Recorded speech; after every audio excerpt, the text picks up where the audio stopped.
Hello students, this is Shreya Pandey and I welcome you all to the Lloyd channel. In this video, we are going to discuss the previous year question paper of the UP Judiciary Exam 2022. 2022 के question paper को हम discuss करने वाले हैं और आज हम law के पेपर को डिस्कस करेंगे and this is the second part. First part में हमने 20 क्वेश्चंस डिस्कस कर लिए हैं and we will be continuing that series. ठीक है, मैं क्वेश्चंस आपके लिए इंग्लिश और हिंदी दोनों में लेकर आई हूँ. मैं क्वेश्चन इंग्लिश में ही पढ़ूंगी, लेकिन अगर आप हिंदी मीडियम से हैं तो आप इस तरफ हिंदी के क्वेश्चंस भी पढ़ सकते हैं. चलिए स्टार्ट करते हैं. Our first question is, a barrister is instructed by an attorney और वकील that an important witness is a dacoit. This is a reasonable ground for asking the witness whether he is a dacoit. This illustration is based on which of the following sections of the Indian Evidence Act. ठीक है, हम Indian evidence act से start करने वाले हैं.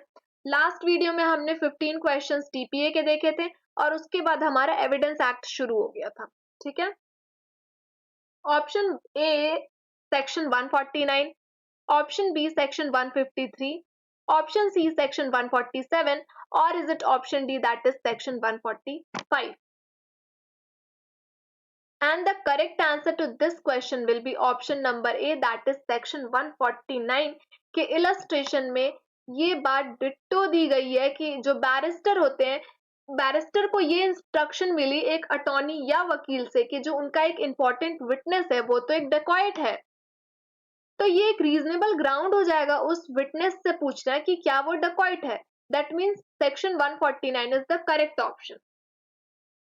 Next question is, the statement in order to constitute a confession under the Evidence Act must either admit in terms the offence or at any rate substantially all the facts which constitute the offence.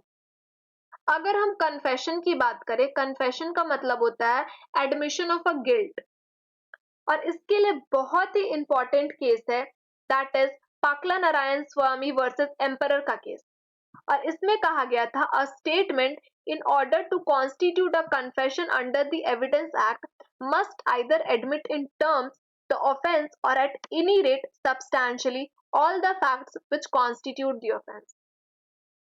ये case आपके लिए बहुत important हो जाता है because ये एक landmark case है, इसे कई बार यूपी जुडिशरी में पूछा गया है. Next question is, Which of the following is not correctly matched? मैं नॉट को यहाँ पर हाईलाइट कर रही हूँ. ठीक है, presumption as to document 30-year-old section 90 में ये बात कही गई है. हाँ बिल्कुल सही है ये. ऑर्डर ऑफ एग्जामिनेशन क्या हमें section 138 of the evidence act में मिलता है? ये भी बात सही है. Presumption as to dowry death की अगर हम बात करें, क्या वो सेक्शन 113A में मिलता है? तो नहीं, presumption as to dowry death हमें सेक्शन 113 के बी में मिलता है. ठीक है, that means this is not correctly matched. मैं ये बी को रब कर दे रही हूँ, आप समझ जाइएगा कि यहाँ पर बी होना चाहिए. अगर बी रहता तब ये सही स्टेटमेंट रहता, ये मैच कर रहा होता. ठीक है, और ऑफिशियल कम्युनिकेशन की अगर हम बात करें तो सेक्शन 124 में हमें ऑफिशियल कम्युनिकेशन देखने मिलता है. That means option C is the correct option. The next question is, if a witness who is unable to speak, एक witness है, this is he is unable to speak, बता दूं ये क्वेश्चन भी repeat हुआ है, gives his evidence in writing, जो एक गूंगा व्यक्ति है वो अपनी एविडेंस को राइटिंग में देता है इन ओपन कोर्ट, तो उस एविडेंस को हम किस तरह से ट्रीट करने वाले हैं? क्या हम उसे डॉक्यूमेंट्री एविडेंस मानेंगे? क्या उसे हम प्राइमरी एविडेंस मानेंगे? क्या हम उसे ओरल एविडेंस मानेंगे? और is it option D that is हम उसे सेकेंडरी एविडेंस मानने वाले हैं? क्वेश्चन नंबर 24, तो हम ऐसे स्टेटमेंट को मौखिक साक्ष्य यानी ओरल एविडेंस मानने वाले हैं. ऑप्शन सी हमारा सही आंसर हो जाएगा.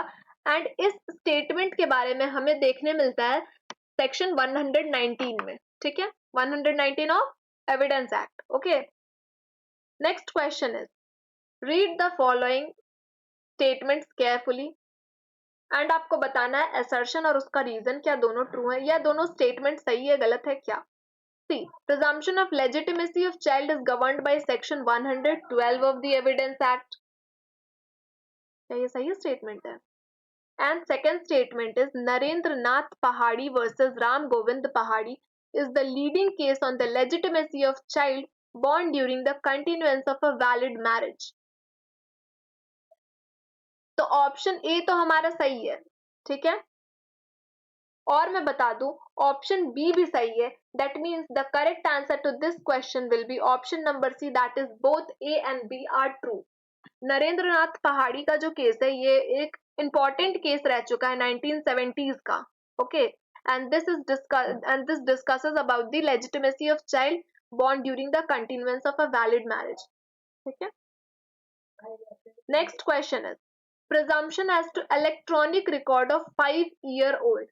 See, अभी अभी हमने देखा था presumption of electronic evidence, electronic document की अभी हमने बात करी थी, सेक्शन 90 में दिया हुआ था. तो उसके बाद ही वाला सेक्शन है ये 90A में ये बात कही गई है, presumption as to electronic records. क्या ये presumption of fact है, presumption of law है, presumption of fact and law है, या फिर option D that is conclusive proof है ये. तो मैं बता दूं ये एक presumption of law है, that means option B is the correct option, क्योंकि हमें सेक्शन 90A में ये बात कही गई देखने मिलती है कि जो प्रिजम्पशन हम ले रहे हैं इलेक्ट्रॉनिक रिकॉर्ड का 5 इयर्स के अंदर हमें कोई इलेक्ट्रॉनिक रिकॉर्ड मिल रहा है तो हम उसको प्रेज्यूम कर रहे हैं. तो हमें लॉ में वो बात देखने मिल रही है, ये प्रिजम्पशन ऑफ लॉ है, ठीक है. ऑल्दो ये एक रिबटेबल प्रिजम्पशन ऑफ लॉ रहता है और आप इसके अगेंस्ट प्रूफ देकर इसे रिबट कर सकते हैं. नेक्स्ट क्वेश्चन इज, यहाँ पर भी आपको लिस्ट 1 को लिस्ट 2 से मैच करना है. 2022 में बहुत सारे ऐसे क्वेश्चंस आए थे जिन्हें हमें मैच करना था. ओके, प्राइमरी एविडेंस की अगर हम बात करें तो प्राइमरी एविडेंस हमें मिलता है सेक्शन 62 में. पब्लिक डॉक्यूमेंट की अगर बात करें तो पब्लिक डॉक्यूमेंट हमें मिलता है सेक्शन 74 में, एंड प्राइवेट डॉक्यूमेंट की बात करें प्राइवेट डॉक्यूमेंट हमें मिलता है सेक्शन 75 में, एंड फाइनली अगर हम सेकेंडरी एविडेंस की बात करें तो हमें मिलता है सेक्शन 63 में. ठीक है, तो क्वेश्चन नंबर 27 का सही आंसर हो जाएगा option number D, that is a का 3 हो जाएगा, बी का 1, सी 2, D 4. Right. Next question is Which of the following provision of the Evidence Act is not matched? इनमें से कौन सा मैच नहीं हुआ है? सी, सेक्शन 4 में तो हमें मे प्रेज्यूम, शैल प्रेज्यूम और कंक्लूसिव प्रूफ के बारे में मिलता है, ठीक है. सेक्शन 5 की अगर हम बात करें तो इसमें कहा जाता है कि evidence may be given of fact in issue and relevant fact, ये भी बात सही है. सेक्शन 17 की हम बात करें तो क्या इसमें हमें रेलेवेंट फैक्ट मिलते हैं? अगर आप दिमाग पे हल्का सा जोर डालेंगे तो आपको पता चल जाएगा कि सेक्शन 17 में हम एडमिशन के बारे में देखते हैं, राइट. और सेक्शन 45 हम ऑलरेडी डिस्कस कर चुके हैं भाई. This is talking about the opinion of expert. मतलब एक ही तरह के क्वेश्चन कई बार पूछे जा रहे हैं. ओपिनियन ऑफ एक्सपर्ट हमने एक बार देखा, ओपिनियन ऑफ एक्सपर्ट से रिलेटेड 45A का सेक्शन हमने एक बार और देखा, फिर एक्सपर्ट से रिलेटेड हमने 47A भी देखा. ये तीनों क्वेश्चन लगातार 2022 में ही पूछे गए हैं. मतलब कई सारे ऐसे क्वेश्चन तो उसी साल रिपीट हो जा रहे हैं, ठीक है. यहाँ हमें फिर मैच करना है. हॉस्टाइल विटनेस की अगर हम बात करें तो हॉस्टाइल विटनेस हमें देखने मिलता है सेक्शन 154 में, दैट मीन्स यहाँ हमारे पास ऑप्शन 3 हो जाएगा. डाइंग डिक्लेरेशन के बारे में सबको पता होगा कि सेक्शन 32 में डाइंग डिक्लेरेशन हमें मिलता है, दैट मीन्स ऑप्शन 2. सेक्शन 32 के क्लॉज 1 में हमें डाइंग डिक्लेरेशन देखने मिलता है, ठीक है. रिफ्रेशिंग मेमोरी भी बहुत इंपॉर्टेंट है. रिफ्रेशिंग मेमोरी हमें सेक्शन 159 में देखने मिलता है, that means option B, option A, option 1. और लीडिंग क्वेश्चंस की अगर हम बात करें तो ये हमें मिलता है सेक्शन 141 में, दैट मीन्स ऑप्शन 4. मतलब 3214, 3214, 3214, option A is the correct option. ठीक है. Next question is identification proceedings की अब हम बात करते हैं. And it is provided under which section of the Indian evidence act. Identification proceeding के बारे में, that means test identification parade अगर आप याद करें तो ये कौन से सेक्शन में दिया हुआ है? Is it section 7, is it section 8, is it section 9 और इज इट सेक्शन 11? तो अगर हम आइडेंटिफिकेशन प्रोसीडिंग या फिर टेस्ट आइडेंटिफिकेशन परेड की अगर हम बात करें तो correct answer to this question will be option number C, that is section 9 talks about the identification proceeding. Section 8 की अगर हम बात करें तो हमें यहाँ पे पीसीएम से हमने कहा था कि पीसीएम वर्ड से आप इसे याद रखिए कि इसे हम देखते हैं motive, preparation and conduct. Okay, preparation, motive and conduct. Section 11 में हम देखते हैं प्ली ऑफ एलिबाई। अगर कोई भी पर्सन जिस पर हमने इल्जाम लगाया है कि उसने कोई ऑफेंस कमिट करा है और वो पर्सन बता दे कि मैं तो उस जगह पे प्रेजेंट ही नहीं था जब ये ऑफेंस हुआ है, मतलब उसने प्ली ऑफ एलिबाई लिया है। ठीक है। एंड 7 वाले में हम कई सारे ऐसे वर्ड्स देखते हैं जैसे अपॉर्चुनिटीज, ओकेजन, इफेक्ट, कॉज। ये सारी चीजें क्या होती है किसी फैक्ट का। ठीक है, तो वो सब हम सेक्शन 7 में देखते हैं। ठीक है। अब नेक्स्ट कम्स, यहाँ पर भी आपको मैच करना है। मैच के बहुत सारे क्वेश्चन आए थे। ठीक है, इसमें अगर आप एक दो भी जान रहे हैं तो आप इजीली आंसर कर सकते हैं। इंटरप्रिटेशन क्लॉज हम सभी को पता है, सेक्शन 3 में हम इंटरप्रिटेशन क्लॉज देखते हैं। ठीक है। When fact not otherwise relevant becomes relevant, जो relevant तो नहीं है लेकिन वो relevant बन जाता है, तो वो कौन से सेक्शन में बनता है? सेक्शन 11 में बनता है, क्योंकि सेक्शन 11 प्ली ऑफ एलिबाई है। तो ये क्वेश्चन भी रिपीट हो गया। बर्डन ऑफ प्रूफ की अगर हम बात करें तो 105 में हम बर्डन ऑफ प्रूफ देखते हैं। ठीक है, ये पूरा topic he burden of proof का है, 101 से जो शुरू होता है। ठीक है। And relevancy of fact forming part of same transaction, that means res gestae के कंसेप्ट को हम सेक्शन 6 में देखते हैं। ठीक है, ये 105 मतलब ऑप्शन नंबर 2। ओके, ये है ऑप्शन नंबर 2, मैंने गलती से सेक्शन ही लिख दिया। ऑप्शन नंबर 2 है एंड ये ऑप्शन नंबर 1 है, मतलब 3। अरे ये भी मैंने गलत लिख दिया, ये हो जाएगा 3। यहाँ पे क्या होगा, सारा मैंने सेक्शन लिख दिया है बगल में गलती से। ओके, ये हो जाएगा 4। That means 4 3 2 1, 4 3 2 1। अगर आपको ए का भी पता है दैट मीन्स इंटरप्रिटेशन क्लॉज हमारे सेक्शन 3 में दिया, अगर आपको पता है उतने से भी आप ये टिक कर सकते थे। ओके, ये थोड़ा सा मैं रब कर दे रही हूँ, ये मैंने सेक्शंस लिख दिया है। Okay, 4 3 2 1। Next question is, in which of the following sections of the evidence act fact showing knowledge is declared relevant? Knowledge को हम रेलेवेंट मानते हैं इनमें से किस सेक्शन में? Is it section 8, is it section 9, is it section 13 or is it section 14 of the evidence act? Knowledge is declared relevant and इसका सही आंसर हो जाएगा option number D, that is section 14। Section 14 में हम knowledge को relevant मानते हैं, knowledge को डिक्लेयर किया गया है कि it is a relevant fact. Section 8 में अभी अभी हमने देखा, हम पीसीएम वर्ड से इसे याद रखते हैं कि that is preparation, motive and conduct. Section 9 में हमने देख लिया टीआईपी और बाकी चीजों के बारे में 9 में बात करी गई है। Section 13 talks about the rights and customs and duties and all. ठीक है, राइट्स और कस्टम्स के बारे में हम सेक्शन 13 में देखते हैं। ओके, नेक्स्ट क्वेश्चन, ये तो बहुत ही इजी क्वेश्चन है। यहाँ पर आपको अरेंज करने बोला गया है क्रॉस एग्जामिनेशन, री एग्जामिनेशन और एग्जामिनेशन इन चीफ को। सबसे पहले हम क्या करते हैं, क्या हम क्रॉस एग्जामिनेशन कर देते हैं? बिल्कुल नहीं। सबसे पहले हम एग्जामिनेशन इन चीफ करते हैं, देन हम क्रॉस एग्जामिन करते हैं, उसके बाद अगर हम संतुष्ट नहीं है तो हम री एग्जामिनेशन करते हैं। That means 213। 213 हमारा कहाँ है? 213 है हमारा ऑप्शन नंबर बी। तो 33 का option number B is the correct option. Next question is, evidence may be given of the following fact. कौन से फैक्ट का हम एविडेंस दे सकते हैं? क्या हम फैक्ट इन इशू का दे सकते हैं, क्या हम रिलेवेंट फैक्ट का दे सकते हैं, या इन दोनों का दे सकते हैं, या किसी का नहीं दे सकते हैं? Question number 34, fact in issue and relevant fact. तो अगर आप सेक्शन 5 पढ़े हो, सेक्शन 5 अभी अभी हमने डिस्कस करा है थोड़ी देर पहले। सेक्शन 5 अगर फैक्ट, उसमें ये बात कही गई कि फैक्ट इन इशू और रेलेवेंट फैक्ट दोनों का हम एविडेंस दे सकते हैं। That means option C is the correct option, इसमें both 1 and 2। Okay, next question is, admission is only prima facie proof. Admission को हम सिर्फ एक प्राइमा फेसी प्रूफ मान रहे हैं, and admission is not a conclusive proof. Admission को हम एक कंक्लूसिव प्रूफ नहीं मानते हैं, लेकिन ये ऑपरेट कर सकता है एज एन स्टॉपल। क्या ये दोनों स्टेटमेंट सही है एंड आर जो है ए की रीजनिंग है? क्या दोनों में से एक स्टेटमेंट सही है या दोनों सही नहीं है? क्या आंसर होगा, इनमें से कौन सा ऑप्शन सही होना चाहिए? सी जो रीजन वाला पार्ट है ना, ये हम देखते हैं सेक्शन नंबर 31 में कि admission is not a conclusive proof but it may operate as an estoppel. 31 में ये बात सीधी सीधी लिखी हुई है, ठीक है। और एडमिशन को हम सिर्फ एक प्राइमा फेसी प्रूफ मान रहे हैं, तो हम ये रीजनिंग दे सकते हैं कि हम प्राइमा फेसी प्रूफ मान रहे हैं because it is not a conclusive proof. That means option A and R both are true and R is the correct explanation of A, ठीक है।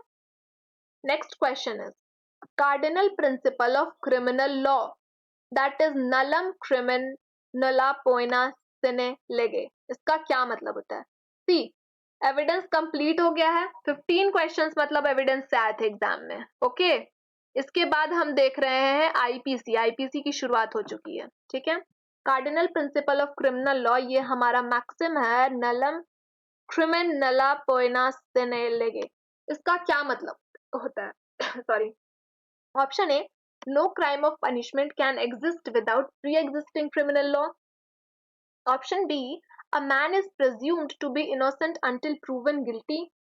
Option C, ignorance of law is not excused. Or is it option D, that is ignorance of fact is excused? हम question number 36 की बात कर रहे हैं, सही answer हो जाएगा हमारा option number A, that is no crime of punishment can exist without a pre-existing criminal law. Next question is, फिर हमारे पास मैच द फॉलोइंग है, ठीक है। Section 146 of IPC talks about, तो it talks about rioting, that means option 3। Section 340 of IPC talks about the wrongful confinement, that means 4 हो जाएगा यहाँ। Section 192 talks about fabricating false evidence, that means 1, and 383 talks about the extortion, that means 2, मतलब 3412 हमारे पास कहाँ है? Option number B 3412, that means option B is the correct option. Next question is, A ने commit करी है theft on the property in possession of B. ए ने ऐसे प्रॉपर्टी की चोरी करी जो कि बी के पोजीशन में थी। वाइल कमिटिंग थेफ्ट, चोरी करने के दौरान ए के पास एक लोडेड पिस्टल थी उसके गारमेंट में छिपी हुई, kept for the purpose of hurting B in case if B resist. अगर बी रेजिस्ट करता ए को तो ए उसे गोली मार देता। वो पिस्टल लेकर इसीलिए आया था कि उसे चोरी करने में आसानी हो। तो इनमें से कौन से सेक्शन में ये बारे में बात करी जाती है? Is it option A, that is 382, option B 381, option C 379, or is it option D 390? Question number 38. And the correct answer to this question will be option number A, that is 382. 379 में तो हम theft की punishment देखते हैं and 390 में हम क्या देखते हैं? Robbery देखते हैं, right? Next question is, which of the following pair is not correctly matched? See, not यहाँ पर बात करी, सब मिला जुला के यहाँ पर हमें मैच द फॉलोइंग ही ज्यादा देखने मिला है। मतलब आपके लिए एक तरह से इजी हो जाता है अगर आपको एक दो, अगर आपको सारे क्वेश्चंस नहीं पता है, अगर आपको एक दो भी पता है कि हाँ एक्सटॉर्शन का ये होता है या नहीं होता है, दो तीन भी आपको पता है तो आप इजीली कर सकते हैं। जैसे हमने एक यहाँ पे देखा था लिस्ट, हमें मैच करना था, ये मैच करना था हमें, ठीक है। अगर हमें पता है कि 146 जो है सेक्शन 146 में हम राइटिंग देखते हैं तो हम यहाँ ऑप्शन ए को इजीली कट कर देते हैं, ऑप्शन ए हमारा कट हो जाता और ऑप्शन डी हमारा कट हो जाता। और इसके बाद अगर आपको एक भी और अगर आप जानते हैं, अगर आप डी जान रहे हैं कि एक्सटॉर्शन 383 में एक्सटॉर्शन के बारे में बात करी जाती है तो आप इजीली बी टिक कर देते हैं, ठीक है। ये हमारा फायदा हो जाता है, अगर आपको एक दो भी पता रहते हैं तो भी कभी कभी आंसर्स बन जाते हैं। अब पूछा जा रहा है नॉट करेक्टली मैच्ड, क्या एक्सटॉर्शन 383 में है? जी हाँ, अभी अभी हमने देखा है। क्या डकॉइटी 391 में है? जी हाँ, 391 में डकॉइटी है, 390 में रॉबरी है। अरे 390 में रॉबरी है हमने अभी बताया, तो 389 यहाँ कहाँ से आ गया? That means this is not correct. तो ऑप्शन नंबर सी हमारा सही आंसर हो जाएगा। थेफ्ट अभी अभी हमने बताया 378 में थेफ्ट है, 379 में थेफ्ट की पनिशमेंट है। नेक्स्ट क्वेश्चन, और आज ये हमारा आज का लास्ट क्वेश्चन रहेगा। Consider the following activities and arrange them into chronological ascending order. See ये थोड़ा सा नए तरीके का क्वेश्चन है। इसमें बोला गया है कि जितने भी सेक्शंस हैं, जिस भी सेक्शन में ये सारी बातें करी गई है, उसको आपको क्रोनोलॉजिकल ऑर्डर में इस तरह से अरेंज करना है कि वो असेंडिंग ऑर्डर में होना चाहिए। सेडिशन हम किस में देखते हैं? 124A में देखते हैं। 124A talks about the sedition, right. House trespass की अगर हम बात करें तो हाउस ट्रेसपास, क्रिमिनल ट्रेसपास के बाद हाउस ट्रेसपास आता है। That means 4442 talks about the house trespass. अब communication made in good faith हम किस में देखते हैं? सेक्शन 93 में देखते हैं। पब्लिक न्यूसेंस की बात करें तो 268 आई गेस, 268 ही है ना, 268 में हम पब्लिक न्यूसेंस देखते हैं। तो हमारे लिए सबसे पहला कौन सा है? 3 है। 3 यहाँ कहाँ है? 2 ऑप्शन में है, तो आप पहले डी को कट कर दीजिए, सी को कट कर दीजिए, ठीक है। इसके बाद 93 के बाद क्या आता है? 124, दैट मीन्स 3 के बाद 1 सेडिशन, तो option A is the correct option, ठीक है। क्वेश्चन नंबर 40 का option A is the correct option. और आप हमें जरूर बताइए कि आपको ये क्वेश्चंस कैसे लग रहे हैं, मेरा पढ़ाने का तरीका, बताने का तरीका कैसा लग रहा है। आप अपने अच्छे फीडबैक्स, कंस्ट्रक्टिव फीडबैक्स, क्या आपको परेशानी आ रही है, सारी बातें आप मुझे कमेंट सेक्शन में बता सकते हैं और मैं कोशिश करूंगी कि आपके प्रॉब्लम्स को मैं सॉल्व कर सकूं। मिलते हैं नेक्स्ट वीडियो में।